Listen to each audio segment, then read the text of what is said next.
Pasok po. Good afternoon po. I am Sophia Cleo Oblupino po, a student nurse from Bataan Peninsula State University, and nandito po ako para mag-seek ng medical assistance. Meron po ako mga kaunting katanungan po at sana yung sagot. Before we start po, I just wanna ask you kung saan po kayo mas comfortable makakapag-usap? Is it in English po or in Filipino? Filipino na lang po. Start po tayo. Maaari ko po ba malaman kung ano po yung pangalan?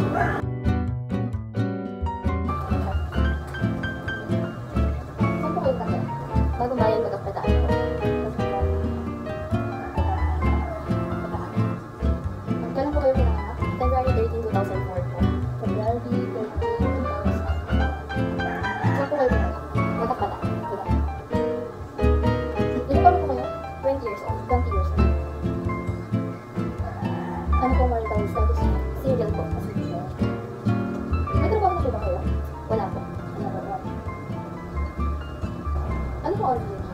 Filipino po. Sa Philippines.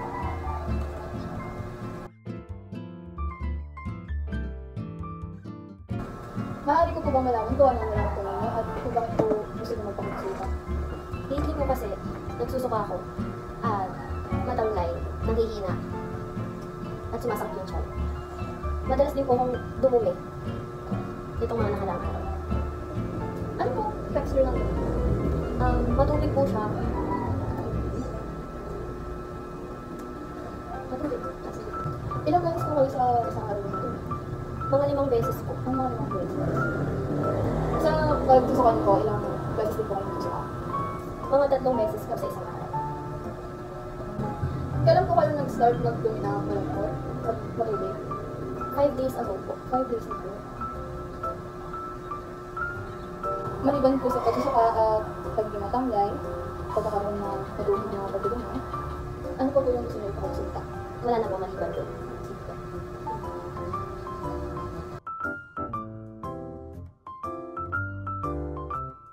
Okay. Nung bata po kayo, ano po yung mga illnesses or mga diseases na naranasan po? Nagkaroon po ako ng asthma. Yun lang po. As far as I remember. Hindi po kayo nagkaroon ng bulutong, ng feedback, Hindi pa po. hindi po ba? Nagkaroon din po ako ng beke. Beke. Ilan pa po kayo nagkaroon po kayo ng asthma? Around 5 to 7 years old. Pero nung mga teenager ako, mga 10 to 13 years old, natake ulit ako ng asthma. Ano nagka-beke po kayo? Ilan taon po kayo nagka-beke? Mga 8 years old. 8 years old.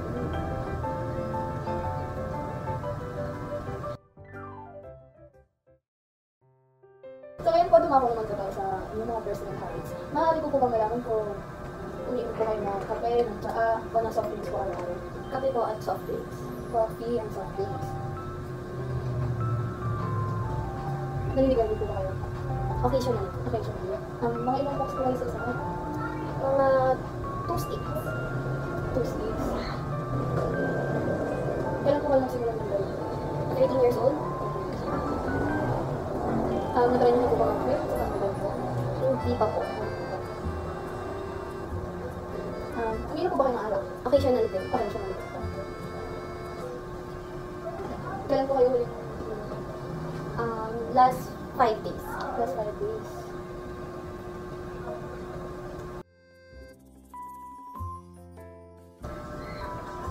Dito na po tayo sa last part po na interview. Gusto ko na po malaman kung ano po yung perception niyo sa sarili niyo. Para po sa akin, ang health ay nagsisimula sa lifestyle. Kailangan inaalagaan ang sarili through exercise, regular meals, healthy meals. Doon po nagsisimula. Regular exercises, kailangan po ng katawan natin yun to maintain healthy lifestyle. Maliban po sa pagsuka, pananamlay, tsaka pagkakaroon po ng matutubig na pagdumi. Ano pa po yung mga concern niyo? Wala na po. Ano po yung mga expectations niyo sa mga nurse at mga physicians po? Hopefully, hindi sila tumitingin sa status ng tao. Base sa status ng tao sa pagsiserve nila.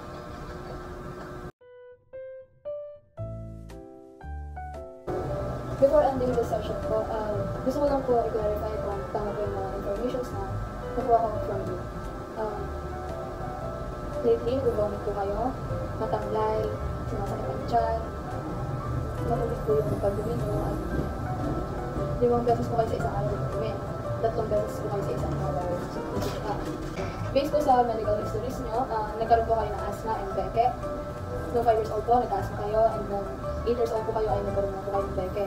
Sa mga accidents naman po, wala na po masyadong serious, nadalas lang po kayo, and nagkaka.